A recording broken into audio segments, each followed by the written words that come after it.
1920, alterada em 1929, e por elas várias leis posteriores, como por exemplo a de 1945.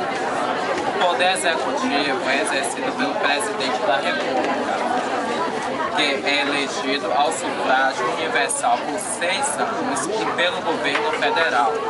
A cabeça que encontra-se é o chanceler federal, nomeado pelo presidente federal, elegido por 6 anos para um mandato que não pode ser excedido 4 anos.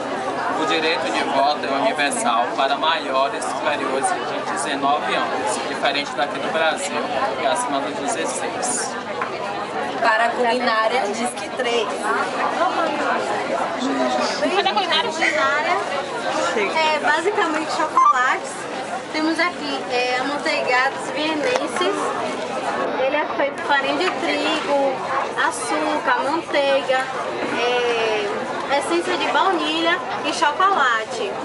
E temos aqui uma torta também, que ela é feita também com chocolate e com calda de chocolate meio amargo. Para saber sobre religião, diz que 4.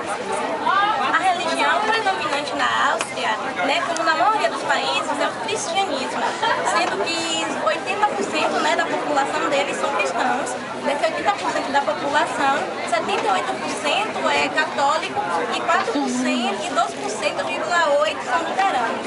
Outra religião que vem imperando também na Austrália e vem crescendo cada vez mais é o islamismo, com 12% do contingente da população. O judaísmo também tem uma população relevante, com 0,2%.